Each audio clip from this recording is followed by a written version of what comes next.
महाराष्ट्रातील महत्त्वाच्या बातम्या फक्त 10 मिनिटात. या चॅनेलला अजूनही सबस्क्राईब केलं नसेल तर आत्ताच करा.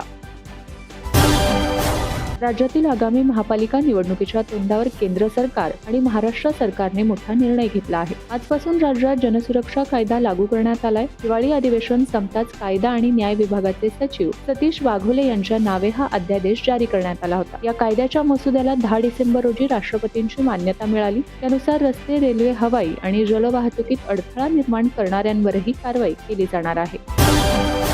राज ठाकरे यांचे अतिशय कट्टर समर्थक प्रकाश महाजन हे मागच्या काही दिवसांपासून मनसेमध्ये नाराज होते. त्यामुळे त्यांनी पक्षाचा राजीनामा देखील दिला होता. त्यानंतर महाजन काय निर्णय घेतात याकडे सर्वांचे लक्ष लागले होते. पण अखेर त्यांनी आज उपमुख्यमंत्री एकनाथ शिंदे यांच्या शिवसेनेत प्रवेश केला आहे. काही निवडणुकांच्या तोंडावर शिवसेनेत प्रवेश केल्याने सर्वांच्याच भुवया उंचावल्या असून या राजकीय घडामोडीमुळे आगामी निवडणुकांवर काय परिणाम होणार हे पाहणे महत्त्वाचे ठरणार आहे.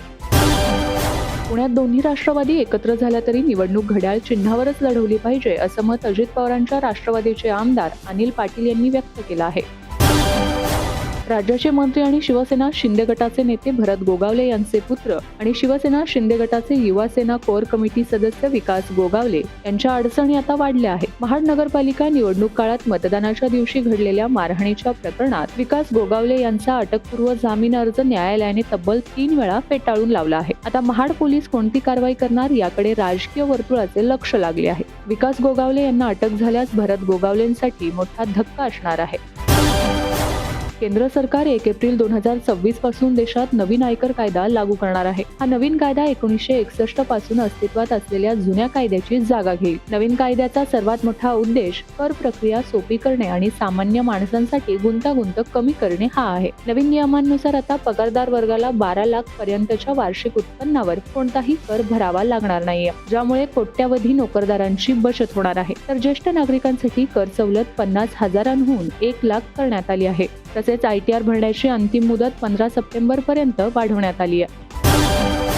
मकर संक्रांतीच्या सणात पतंग उडवण्यासाठी वापरला जाणारा नायलॉन मांजा आता सर्वसामान्यांच्या जीवावर उठला आहे. या प्राणघातक मांजामुळे होणारे अपघात आणि मृत्यू रोखण्यासाठी मुंबई उच्च न्यायालयाच्या नागपूर खंडपीठाने अत्यंत कठोर पावले उचलली आहेत. या प्राणघातक मांजाचा वापर करणाऱ्यांवर आणि तो विकणाऱ्यांवर प्रत्येकी 50,000 ते 2.5 लाख रुपयांपर्यंतचा दंड आकारण्याचा प्रस्ताव न्यायालयाने ठेवला आहे. यावर अंतिम सुनावणी 5 जानेवारी 2026 रोजी पार पडणार आहे.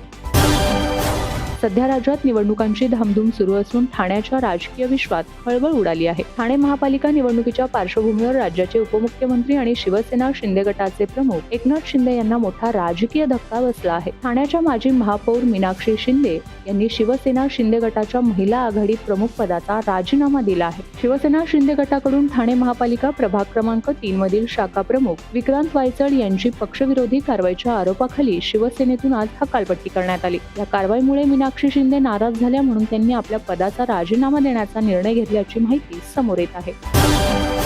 पुण्याचे माजी महापौर आणि राष्ट्रवादी शरदचंद्र पवार पक्षाचे माजी पुणे शहर अध्यक्ष प्रशांत जगताप यांनी आज अखेर काँग्रेसमध्ये प्रवेश केला आहे. पवारांच्या राष्ट्रवादीची साथ सोडल्यानंतर प्रशांत जगताप यांना विविध पक्षांकडून ऑफर देण्यात आली होती. मात्र आज त्यांनी मुंबईतील टिळक भवनात काँग्रेसचा झेंडा हाती घेतला आहे. महाराष्ट्र लोकसेवा आयोगामार्फत घेतल्या जाणाऱ्या विविध वस्तुनिष्ठ बहुपर्यायी परीक्षांच्या उत्तरपत्रिकेत बदल करण्यात आले आहेत. या संदर्भातील अधिकृत प्रसिद्धीपत्रक आयोगाच्या संकेतस्थळावर जाहीर करण्यात आले असून हे नवीन बदल 1 मार्च 2026 नंतर होणाऱ्या सर्व परीक्षांसाठी लागू होणार आहेत. आता उत्तरपत्रिकेवर 4 ऐवजी 5 पर्याय असतील. उमेदवाराला एखाद्या प्रश्नाचे उत्तर द्यायचे नसेल तर त्याला 5वा पर्याय निवडणे अनिवार्य आहे. प्रत्येक प्रश्नासाठी 5 पैकी एक तरी वर्तुळ छायांकित करणे आवश्यक असणार आहे. उमेदवाराने 5 पैकी एकही वर्तुळ रंगवले नाही तर त्या प्रश्नासाठी 1/4 4 गुण वजा केले जातील असेही आयोगाने स्पष्ट केले आहे. ठाकरे बंधूंनी संयुक्त पत्रकार परिषद घेत महापालिका निवडणुकांसाठी युतीची घोषणा केली. त्यानंतर राज्यात अनेक नाट्यमयी घटना पाहायला मिळाल्या. दरम्यान आता काँग्रेसने आपली भूमिका स्पष्ट केली असून मुंबई महानगरपालिका स्वबळावर लढणार असल्याचं जाहीर केलं आहे. आगामी महापालिका निवडणुकीसाठी काँग्रेस मुंबईत 2027 जागांवर लढणार असल्याचं काँग्रेस प्रदेश अध्यक्ष हर्षवर्धन सपकाळ यांनी जाहीर केलं आहे. आगामी महापालिका निवडणुकीत अर्ज भरण्यासाठी आता 4 दिवस शिल्लक असतानाच भाजपा व शिंदे सेना यांच्यात जागा वाटपाचा तिढा सुटल्याची माहिती आहे. मुंबईत भाजपा 140 तर शिंदे सेना 87 जागांवर लढणार असल्याचा महायुतीचा फॉर्म्युला ठरला असल्याची माहिती मिळत आहे. एकीकडे महानगरपालिका निवडणुकांची धामधूम सुरू असतानाच पुण्यातून एक मोठी बातमी समोर आली आहे. पुण्यातील कोंढवा परिसरातील काकडे वस्ती येथे सुरू असलेल्या अवैध दारू विक्रीच्या ठिकाणावर पुणे पोलिसांनी मोठी प्रतिबंधक कारवाई केली आहे. कोंढवा पोलीस ठाण्याच्या गुन्हे शाखेच्या पथकाने गुरुवारी मिळालेल्या गुप्त माहितीनुसार ही धडक कारवाई केली आहे. कारवाई दरम्यान घटनास्थळावर विविध प्रकारच्या अवैध दारूचा साठा आढळून आला असून पोलिसांनी आरोपींच्या निवासस्थानाची देखील झडती घेतली. यावेळी पोलिसांना घरातील कपाटामध्ये लपवून ठेवलेली मोठ्या प्रमाणात बेहिशोबी रोख रक्कम आढळून आली. या कारवाईत पोलिसांनी एकूण 1 कोटी रुपयांपेक्षा अधिक रोख रक्कम जप्त केली आहे. या घटनेचा एक व्हिडिओ देखील सोशल मीडियावर मोठ्या प्रमाणात व्हायरल होत आहे. रेल्वेने प्रवास करणाऱ्या प्रवाशांसाठी अत्यंत महत्त्वाची बातमी आहे. रेल्वे मंत्रालयाने तिकिटाच्या रकमेत वाढ केली असून ती आजपासून लागू होणार आहे. मंत्रालयाने दिलेल्या माहितीनुसार द्वितीय श्रेणीच्या जनरलमध्ये 215 किलोमीटर पर्यंतच्या प्रवासाच्या भाड्यात कोणतीही वाढ करण्यात आलेली नसून कमी अंतराच्या आणि दैनंदिन प्रवाशांवर याचा परिणाम होणार नाहीये.